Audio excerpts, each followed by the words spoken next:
Dennis Schroeder. Ipinanganak si Dennis sa bansang Germany at ang kanyang ina ay galing sa bansang Gambia na located sa West Africa at ang kanyang tatay naman ay isang full-blooded German. Malungkot ang 6'3" point guard ng Sacramento Kings ngayon mga pre sa natatanggap niyang suporta at pagmamahal sa kanyang bansa na Germany. Dahil simula nung magretiro sa larong basketball si Dirk Nowitzki na isang German, ay si Dennis Schroeder na ang naging go-to guy at heart and soul ng Germany mga pre.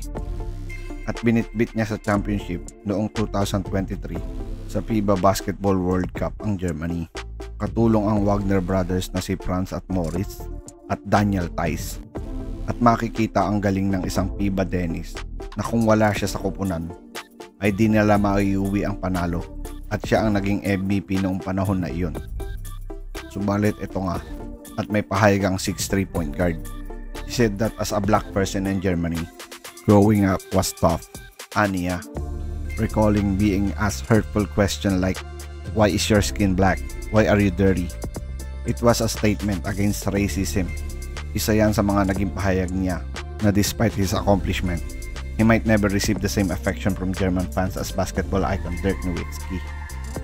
And he bluntly linked it to a racial prejudice, saying, "I will never receive the same love because I am a dark skin."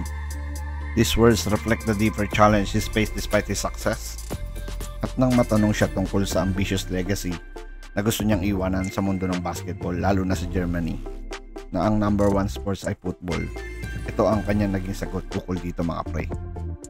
"I want to make Germany a recognized force in basketball, a sport traditionally overshadowed by football.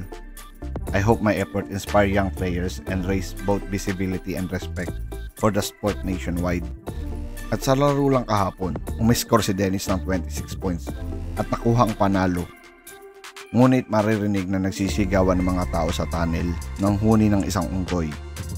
And then after the game, Schroeder spoke with calm but firm conviction. "Making monkey noises, that's something I don't respect. Racism simply doesn't belong in these sports." For me mga pre, this has to be stopped. His words carry more weight than anything written on the box score. This is about standing up for dignity and respect in the face of hate.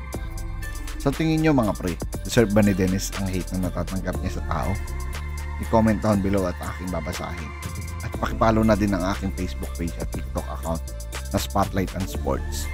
At shoutout nga pala kay Nico Lau at ang buong FBBL ng Sydney. At sa Stanhope Boys, Kuya CJ,